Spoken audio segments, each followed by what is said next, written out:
María Magdalena, considerada tradicionalmente una pecadora, se convertiría en la seguidora más devota de Jesús. Para mí, María Magdalena es una de las figuras más cautivadoras de los evangelios. Testigo de la crucifixión y la resurrección, es una de las mujeres más incomprendidas de la Biblia. Ella fue la primera cristiana. Conocida como una prostituta penitente, ¿sería en realidad la esposa de Jesús? Es un poco escandaloso. La Biblia nos cuenta poco sobre ella. ¿Es posible que todo lo que hemos asumido sobre ella no sea cierto? ¿Podrían evangelios perdidos ayudarnos a completar su historia y a saber quién era en realidad María Magdalena?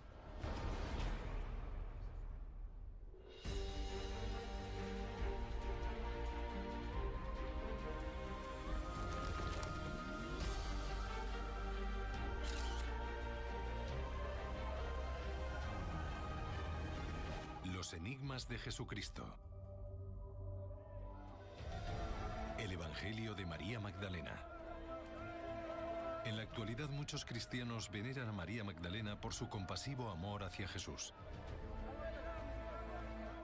Creo que Jesús lo era todo para María. Estuvo presente en la crucifixión y, lo que es más importante, en la resurrección. Fue la primera persona a la que Jesús se apareció tras su muerte. No lloréis y no estéis tristes. No vaciléis más, pues su gracia os protegerá. Pero en lo referente a los detalles de la vida de María, la Biblia nos cuenta muy poco.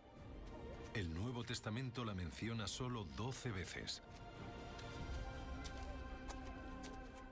María Magdalena es extraordinaria y hay muy pocas menciones sobre ella en los evangelios, pero son tan cruciales para la historia de Jesús que han ocupado nuestra imaginación durante siglos. En realidad, muchas de nuestras ideas sobre María no son más que un mito. Puede que el más duradero sea que era una mujer de mala vida, una prostituta a la que Jesús salvó del pecado. A menudo se la considera una mujer extremadamente seductora, con un gran erotismo. 2000 años después cuesta separar la leyenda de la realidad en la historia de su vida. ¿Quién era María en realidad? ¿De dónde vienen estos mitos y cuál es la verdad sobre su relación con Jesús?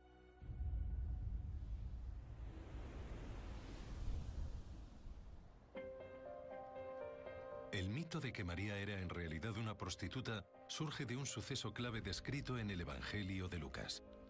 Imaginemos la escena. Jesús ha sido invitado a comer a casa de Simón el fariseo.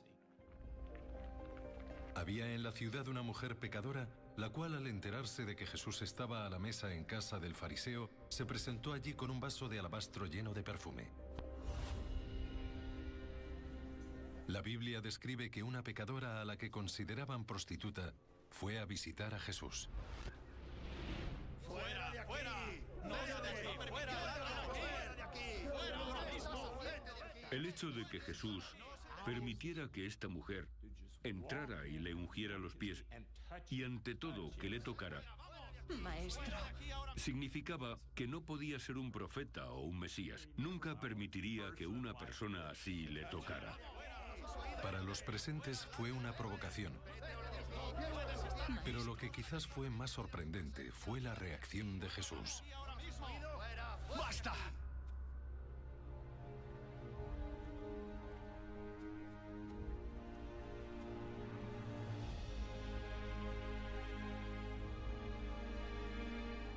Los discípulos estaban indignados, pero Jesús les reprendió y dijo que el perdón también estaba al alcance de esa mujer. Ella había llevado un ungüento y se lo puso en los pies. Luego se echó a llorar y le secó los pies con su propio pelo, como un símbolo de penitencia y perdón. La Biblia nunca menciona el nombre de esta mujer, pero empezó a crecer el mito de que la pecadora de esta historia tan importante era la propia María. La idea de María Magdalena, la prostituta arrepentida, aporta a la historia un personaje que muestra con su penitencia que todo el mundo puede entrar en el reino de los cielos. Los 4 evangelios canónicos, Mateo, Marcos, Lucas y Juan, cuentan la historia de una mujer que se acerca a Jesús y lo unge con un perfume caro.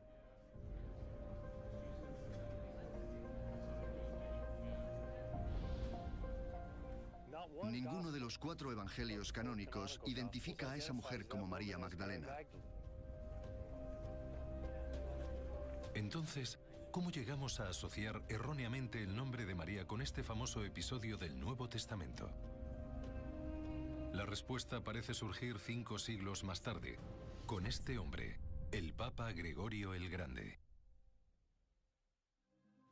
El motivo por el cual la gente cree que María Magdalena era una prostituta es porque en el siglo VI, Gregorio el Grande pronunció una homilía en la cual equiparaba a María Magdalena con la pecadora que ungió los pies de Jesús. Desde aquel día, los cristianos han pensado que María Magdalena era prostituta. Gregorio el Grande no intentaba faltar al respeto a María Magdalena o a las mujeres. Fue el resultado de una falta de conocimiento. En la época de Gregorio el Grande, no solo tenían 4 evangelios que circulan juntos, sino una tradición en la que se pueden mezclar esas historias. A partir de este error, emerge la imagen de María Magdalena como una mera prostituta. Un mito que ha ocultado la realidad de por qué fue tan devota de Jesús y desempeñó un papel tan importante en su vida y resurrección. La verdad es todavía más perturbadora. Según el Nuevo Testamento, María estaba poseída por varios demonios y Jesús fue el que la salvó.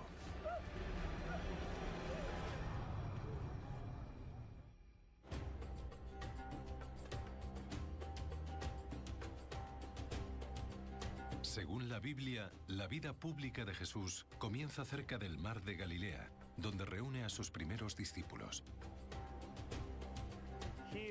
Aquí, en la costa noroeste del mar de Galilea, es donde los evangelios suelen ubicar las actividades, milagros y enseñanzas de Jesús.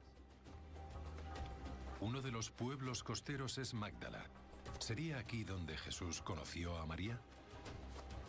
María Magdalena significa María de Magdala, de donde era, que está al otro lado de la colina. Una mujer en apuros, lo que el Evangelio de Lucas llama un caso de posesión demoníaca. Esa mujer es María. Lo que sabemos sobre María es que estaba poseída por 7 demonios. Desde luego habría sido una situación muy traumática para ella. Y no consiguió encontrar ningún alivio hasta que conoció a Jesús.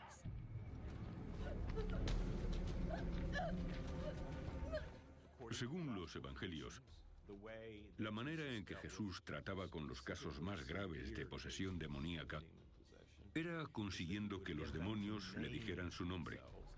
Y después los llamaba y les exigía que salieran de esa persona.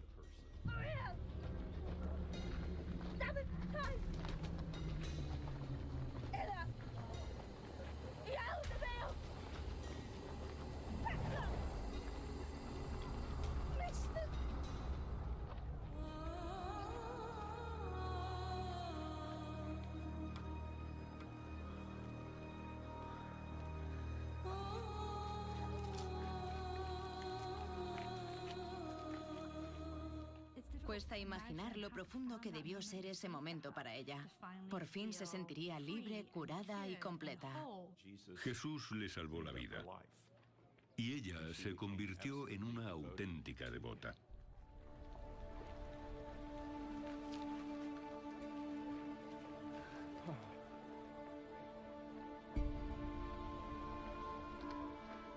Puede que María tuviera alguna enfermedad mental, quizás depresión. Fuera lo que fuera, su encuentro con Jesús le cambió la vida.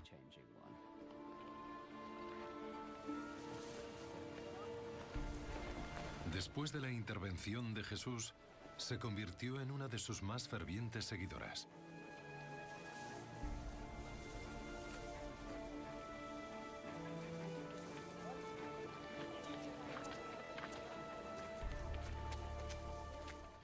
Jesús tenía en aquella época un grupo muy abierto de discípulos. El suyo era un movimiento muy heterogéneo en el que también había mujeres que en muchas ocasiones podrían haberse sentido marginadas. Estar con Jesús les proporcionaba una identidad y autoestima que no solían encontrar fácilmente en su sociedad. María Magdalena parece atípica para una mujer judía de su época. La mayoría de mujeres de Galilea vivían en un entorno doméstico, ya fuera como hija, madre o esposa. Pero acompañar a un predicador itinerante con un nombre que no la vinculaba a su esposo no era habitual. En el caso de María, parece que su papel va más allá del de una mera seguidora espiritual. Una de las cosas que María aportó al movimiento de Jesús fue dinero, tenía recursos. Fue una de las mujeres que ayudaron económicamente a Jesús durante su misión.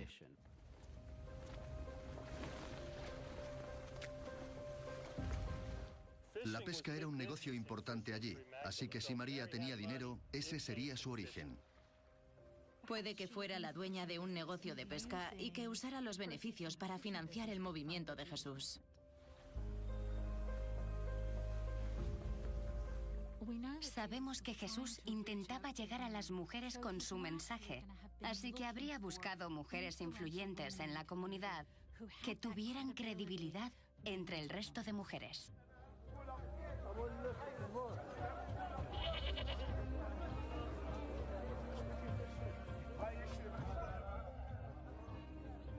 Mira, nos llevamos ese de ahí.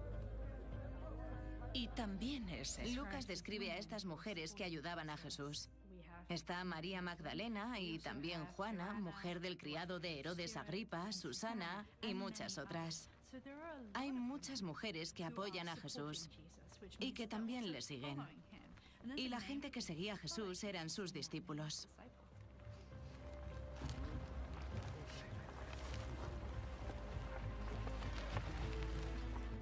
En cualquier situación, el que administra el dinero tiene el poder, el control.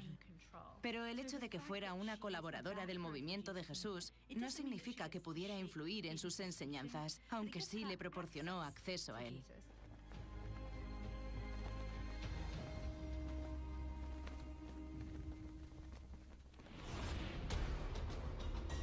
María acompañó a Jesús durante los meses que predicó por Galilea.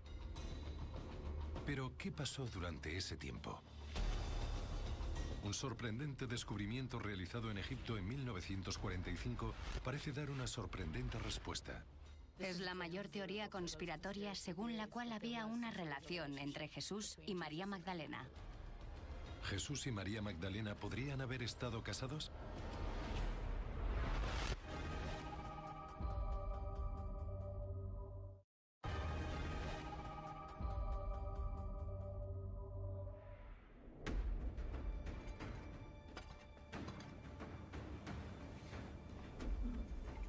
En diciembre de 1945, cerca del pueblo de Nag Hammadi en Egipto, un campesino realizó un sorprendente hallazgo.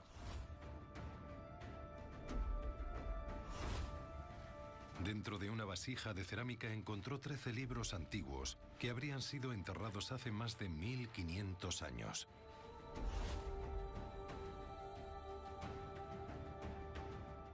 El descubrimiento de estos textos sugiere que lo que llamamos cristianismo es en realidad una pequeña porción de lo que eran estas tradiciones que constituyen un ámbito mucho más amplio.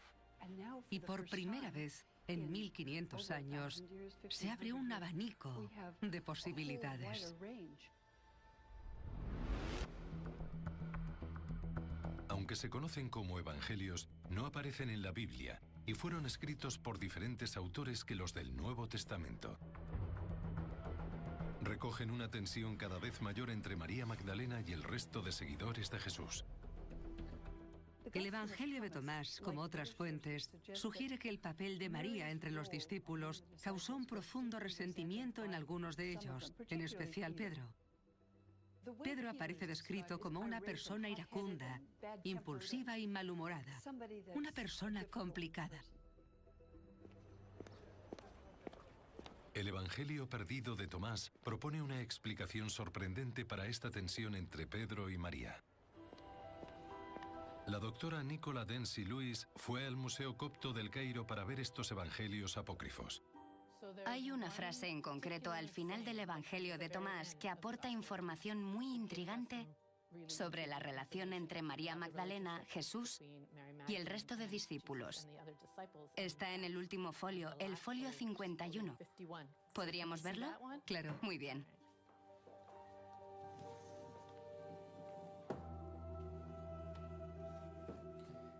Aquí está, precioso.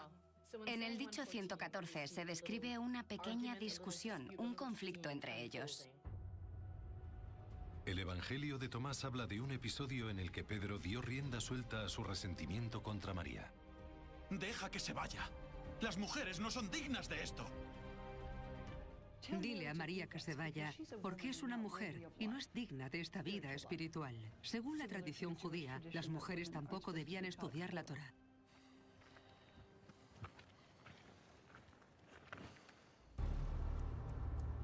Otro evangelio apócrifo, el de Felipe, sugiere un motivo diferente para la antipatía que Pedro y el resto de discípulos parecían sentir por María. Todas esas tentadoras teorías de que Jesús y María Magdalena eran amantes surgen de este pasaje. Esta es la información más interesante que tenemos, la clave de las teorías conspiratorias sobre la relación entre Jesús y María Magdalena. En las primeras comunidades cristianas, la mayor parte de los misionarios eran parejas. Tiene sentido que Jesús fuera parte de una pareja misionaria. Como un hombre judío del siglo I que fue, habría sido muy probable que Jesús hubiera estado casado a lo largo de su vida. Esto es importante. Si Jesús, el Hijo de Dios, estaba casado, puede que tuviera hijos. Si hubiera tenido una relación íntima, la gente querría saberlo. Y si tuvo hijos, significaría que hoy podría haber descendientes con sangre santa. Hay unas páginas en concreto que tengo muchas ganas de ver, la 63 y la 64. Bien, sí.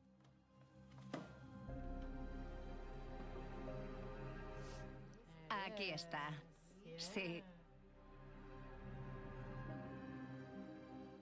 Hay dos momentos en el Evangelio de Felipe en los que se menciona algo interesante sobre la relación entre Jesús y María Magdalena. Uno es en el que Jesús se refiere a María como su compañera o consorte. Dice explícitamente que Jesús amaba a María Magdalena más que al resto de sus discípulos. ¿Y por qué la amas más a ella que al resto? ¿Por qué no te amo a ti como a ella? Y hay otro momento en el que la besa.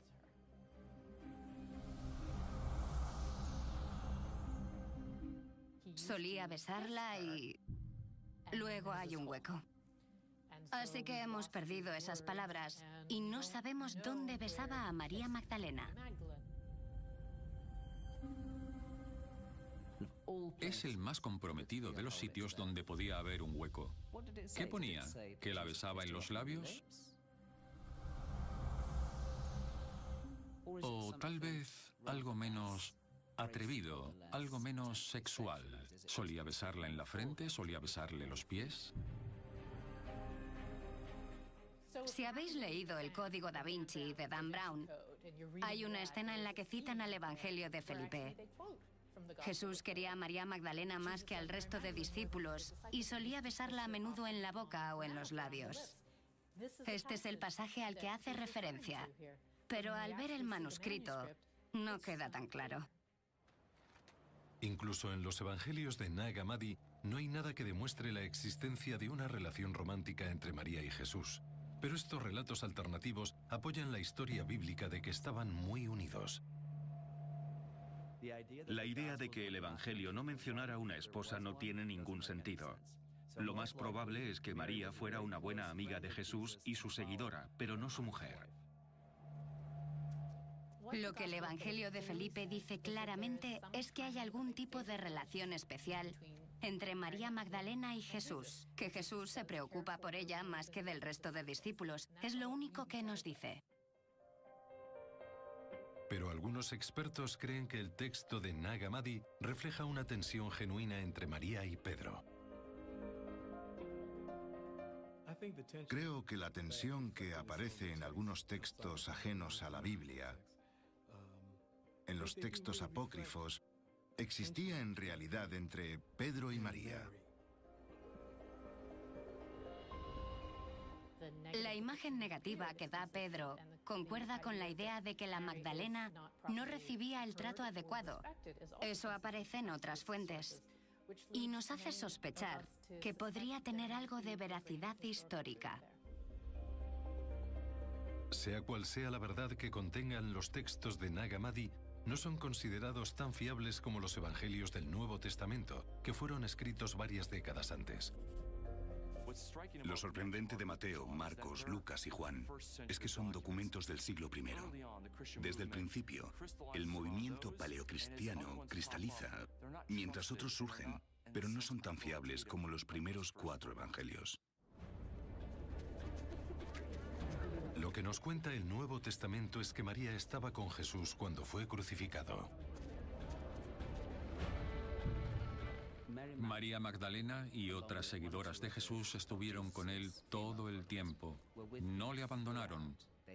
Lo siguieron desde Galilea hasta Jerusalén y la cruz. Era una seguidora, una creyente. Estaba muy comprometida.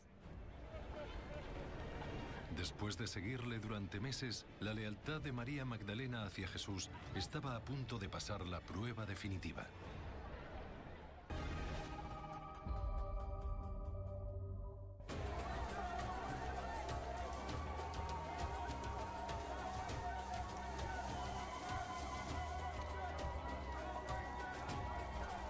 Unos días antes de morir en la cruz, Jesús llevó a sus seguidores a Jerusalén para pasar la Pascua judía.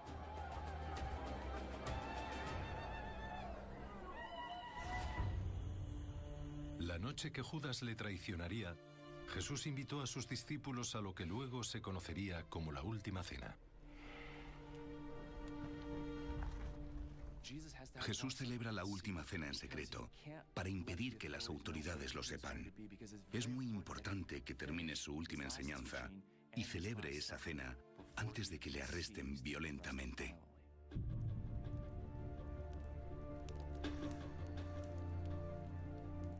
María Magdalena y la madre de Jesús no estuvieron en la última cena, pero el motivo de su ausencia es que Jesús sabe que está a punto de ser seccionado y su arresto podría ser muy violento, podría ser peligroso.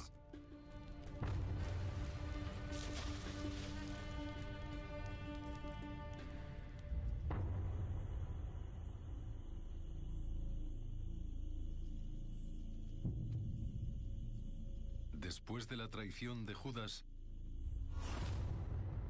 Jesús es arrestado, juzgado y sentenciado por Poncio Pilatos a ser azotado y crucificado.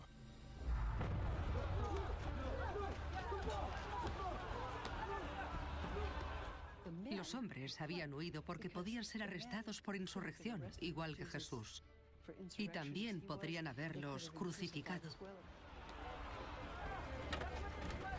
Jesús llamó a los discípulos para que le acompañaran en su camino.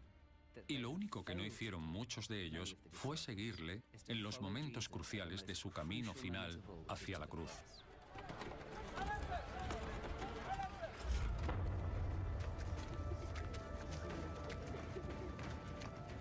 Pero María sí lo entendió y lo siguió hasta la cruz. Logró hacer algo ante lo que muchos otros fracasaron.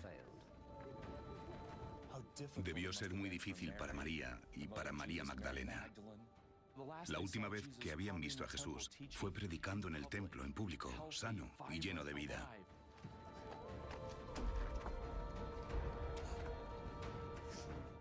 Dice mucho del compromiso de María y del resto de mujeres, de su dedicación a Jesús y su voluntad de estar con él en esos momentos tan duros, durante su crucifixión.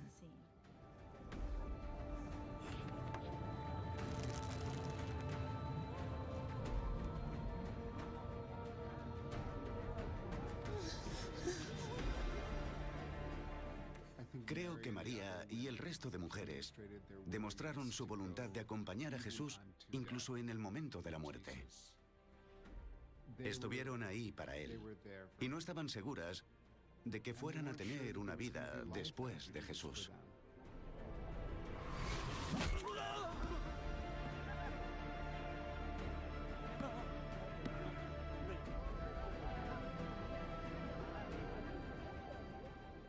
María vio su carne desgarrada, la corona de espinas clavada en su frente, la sangre que brotaba de su piel.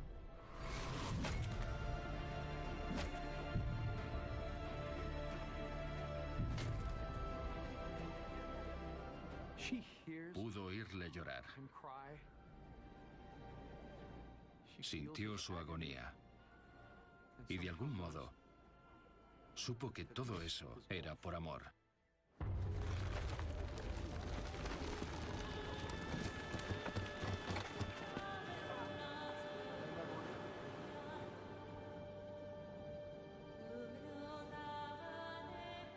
No creo que nadie quiera morir solo.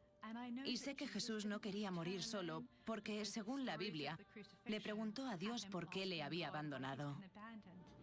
María y el resto de mujeres estuvieron allí, y él era consciente de su presencia. Creo que agradecería saber que, a pesar de que le hubieran abandonado, todavía le importaba a alguien.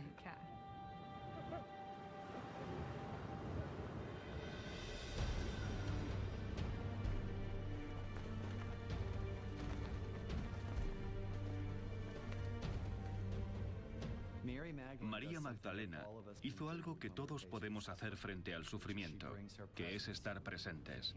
No puede aliviar su sufrimiento, no le puede bajar de la cruz, pero puede estar ahí. Creo que cuando alguien está enfermo o se está muriendo, puede servirnos de consuelo y la podemos tomar como ejemplo. Es la pastoral de la presencia. Puede que sus discípulos más cercanos le hubieran abandonado, pero María Magdalena seguía ahí. Gracias a Dios que estuvieron ahí para acompañarle. Al final no estuvo solo, gracias a la valentía de estas mujeres. Y creo que eso debió reconfortarle en cierta medida.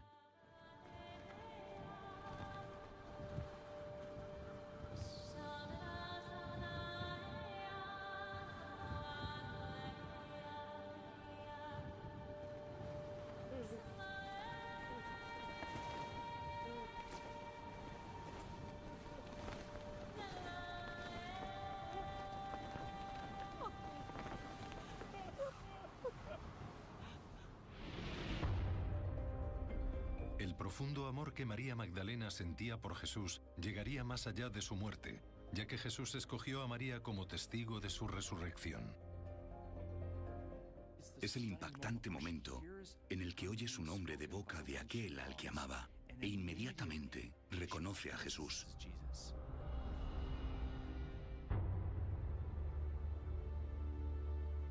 La tarde siguiente a su crucifixión bajaron el cuerpo de Jesús de la cruz.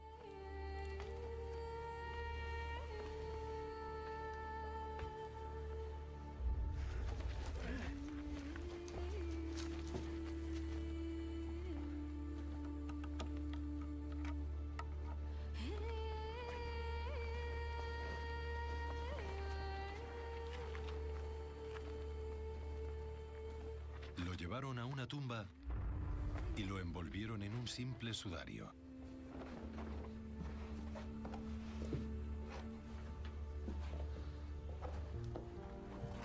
Luego taparon la entrada con una roca.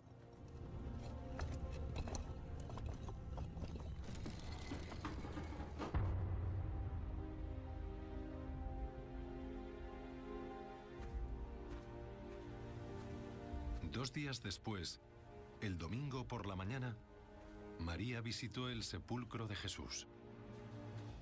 María Magdalena fue al sepulcro porque acababa de terminar el sábado. Por eso no había podido ir antes para ungir el cuerpo o llevar a cabo las costumbres funerarias judías. Está muy claro que quiere seguir amándolo, porque se dedicó a cuidar de su cuerpo tras la crucifixión. Ella creía que seguía muerto. Ungir el cuerpo de Jesús y lamentarse por su muerte es una parte clave del duelo.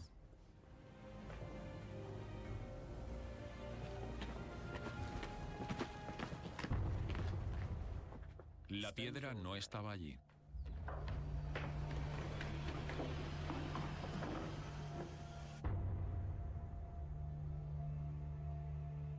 Y el cuerpo había desaparecido.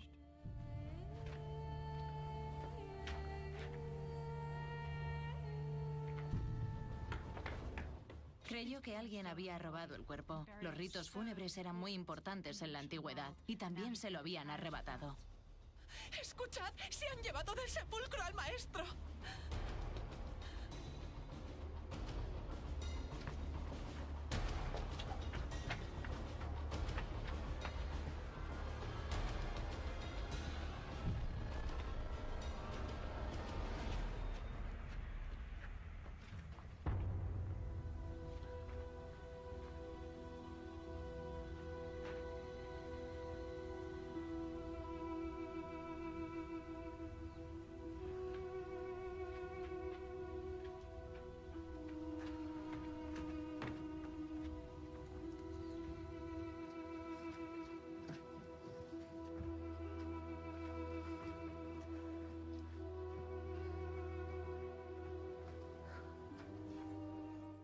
Volvió a mirar entre lágrimas y al salir de la tumba vio a una persona. Pensó que era un hortelano.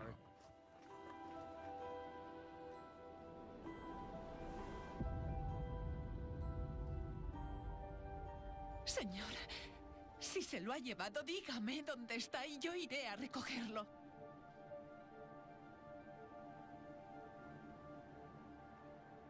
María. Ella fue la que se quedó con él en la cruz hasta el final. Y la primera persona a la que se apareció cuando resucitó de entre los muertos. Maestro. Cuando se lo encontró, la verdad, me cuesta imaginar lo feliz que se sentiría. Sobre todo después de tanta desolación. Es un momento increíblemente conmovedor e íntimo, de reconocimiento entre dos personas, el maestro y la alumna. ¿Cómo? No me toques.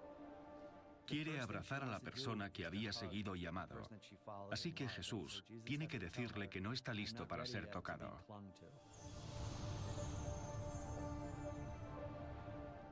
María Magdalena es la primera a la que se aparece Cristo resucitado, por lo que tiene una gran importancia para el cristianismo. Durante 1 o 2 horas, María Magdalena fue la única que supo lo de la resurrección, así que ella fue la primera cristiana.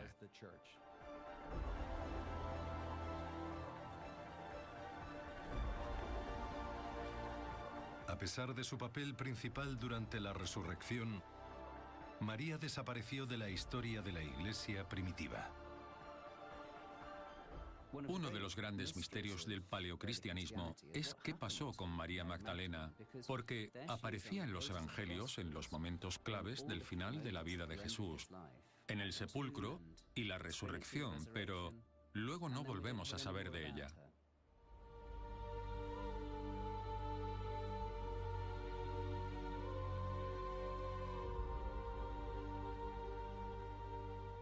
Es muy difícil saber qué pasó con María Magdalena tras la resurrección.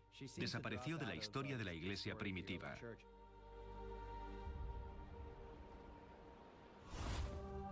Fue Pedro el que acabó convirtiéndose en uno de los líderes del movimiento de Jesús.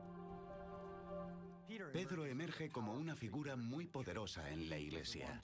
Es al que Jesús confía las llaves del reino de los cielos. Viajó por el Imperio Romano como Pablo y acabó en Roma. Según la tradición, fue el primer obispo romano, el primer papa. María Magdalena solo es conocida como una prostituta penitente y su historia y su importancia se desvanecen.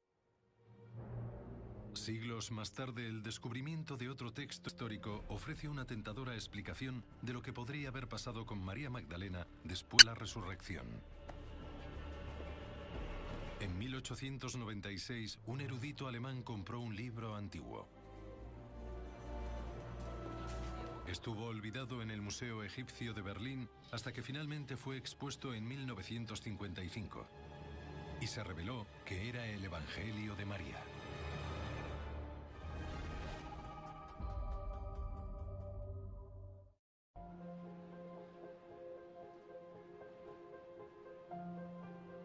Es uno de los mayores misterios de la Biblia. ¿Qué pasó con María Magdalena tras la resurrección? El hallazgo de un evangelio con el nombre de la propia María podría darnos la respuesta. Cuando fue descubierto en el siglo XIX, fue muy emocionante, porque es el primer evangelio que llevaba el nombre de una mujer.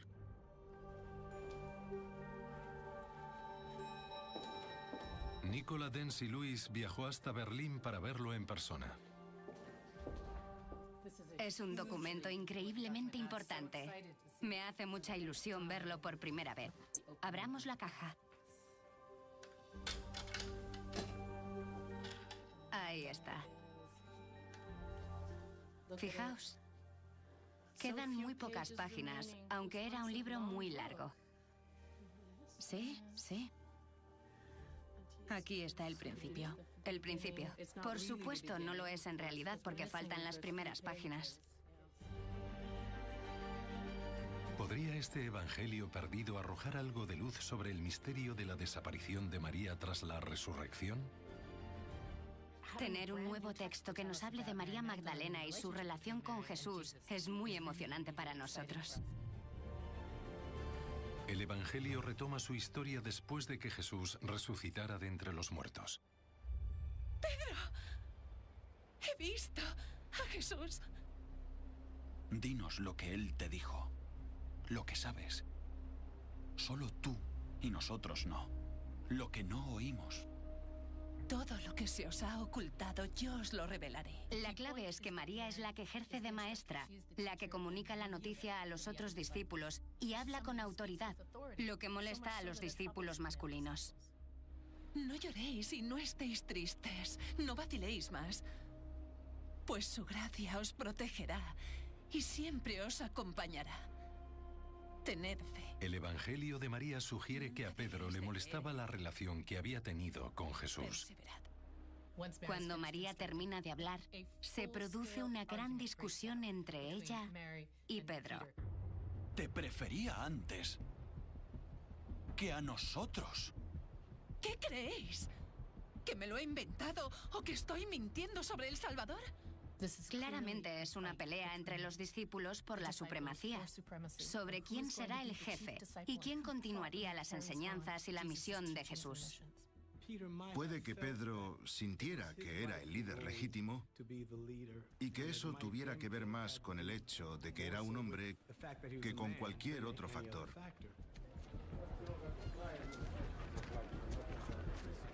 La conclusión de este evangelio es que María era la discípula predilecta por encima de Pedro y que debería ser la que predicara como los hombres. Al final del evangelio, María se marcha a predicar con el resto. Nuestro Señor Jesús se me apareció en una visión y me habló. El evangelio de María es el único evangelio conocido que representa a María Magdalena como una líder de la iglesia primitiva. Tan magnífico. ¿Pero es un registro serio de hechos históricos? Sabemos que María Magdalena no escribió este evangelio. Por el estilo del texto, el lenguaje y el vocabulario, sabemos que data de mediados del siglo II, y en esa época María llevaría muerta mucho tiempo. Pero incluso aunque este evangelio no pudiera ser considerado un texto histórico serio, indica algo más. Una posible disputa sobre el papel de las mujeres en la iglesia primitiva. Creo que significa que históricamente hubo una tensión entre los líderes masculinos y femeninos de la iglesia. El Evangelio de María demuestra que los primeros cristianos todavía intentaban dilucidar cuál era el papel de la mujer en la iglesia, el de los apóstoles, y si debían ser solo hombres. Con el tiempo, lo que vemos es que las mujeres pasaron de tener un papel central en la organización de la iglesia a ser unas figuras contemplativas que quedaron al margen. Vi a nuestro Señor Jesús aparecido. Si el Evangelio de María no es una fuente fiable, De pie, como si nada hubiera ¿podría haber pasado. otra explicación para la desaparición de María Magdalena de la historia de la Iglesia primitiva? Cuando pensamos en María Magdalena, a menudo imaginamos una mujer atractiva con la melena al viento, de la misma edad de Jesús y con una belleza innegable. Pero todo eso podría no ser cierto. Podría haber sido mucho mayor y que tuviéramos una imagen equivocada de María Magdalena desde hace 2000 años. Podría haber sido una exitosa mujer de negocios de 60 años. Alguien que trabajó muy duro y que en los últimos años de su vida se hubiera centrado en la religiosidad y en el crecimiento espiritual. Creo que María Magdalena probablemente fuera una mujer rica, una mujer mayor o de cierta edad, que tuviera los medios necesarios para apoyar a Jesús y su movimiento. Puede que no viviera mucho más que Jesús y ese fuera el motivo por el que no volvimos a saber de ella. Sería algo extraordinario. Pero sea cual sea la verdad sobre su edad, podemos estar seguros de que Jesús ayudó a una mujer poseída. Esta se convirtió en su seguidora más cercana y fue un ejemplo para todos. Ella fue la que tuvo la conexión espiritual más profunda con Jesús, la que entendió mejor su misión, la que llevó a cabo y proclamó que era la primera cristiana.